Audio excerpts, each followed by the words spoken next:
तथा राज महिलाओं के साथ द्वैतन में स्थित मनोरम सरोवर में पहुँचे, किंतु उस सरोवर में गंधर्वराज चित्ररथ पहले से ही आकर अपनी पत्नियों के साथ जल क्रीड़ा कर रहे थे।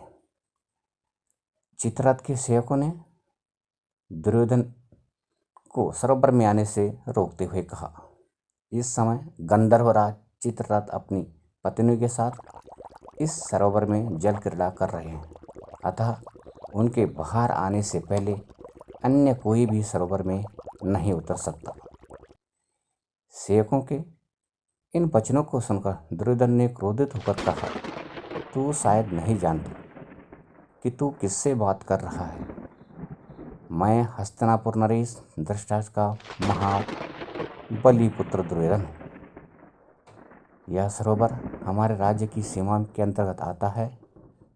तू जाकर चित्ररथ से कह दे कि इस राज्य का युवराज यहाँ जल विहार करने आया है और तुम्हें इस सरोवर से बाहर निकालने की आज्ञा देता है।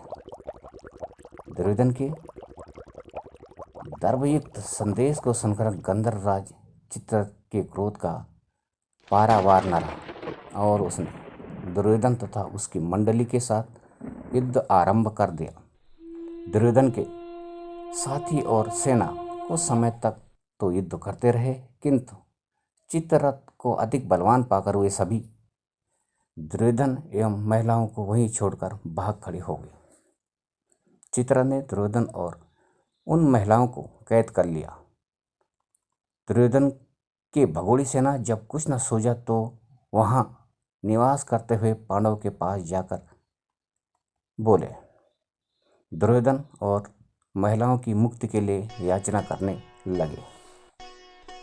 उनकी याचना सुनकर भीमसेन ने प्रसन्न होकर युधिष्ठिर से कहा, बड़े भैया दुर्योधन अपने रहस्य वैभव का हमारे सामने प्रदर्शन करने यहाँ आया था।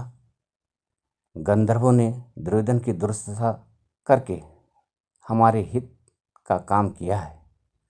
आप कदापि उसे मत छुड़ाना। इस पर युधिष्ठिर बोले, भैया भीम, ये लोग हमारे शरण में आए हैं और शरण में आए लोगों की रक्षा करना क्षत्रियों का धर्म होता है। फिर दुष्ट स्वभाव का होने के बाद भी दुर्योधन आखिर हमारा भाई ही है।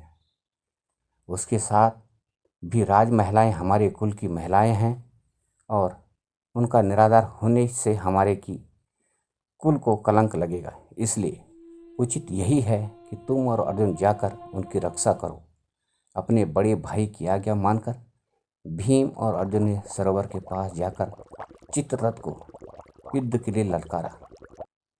उनकी ललकार सुनकर चित्ररथ क्रोधित होने की बजाय मुस्कुराते हुए अर्जुन के पास आए और बोले, हे पार्थ, मैं तुम्हारा सखा हूँ।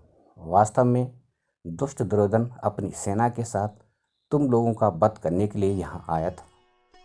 देवराज इंद्र को इस बात की सूचना मिली, इसलिए उन्होंने मुझे यहाँ भेजा था।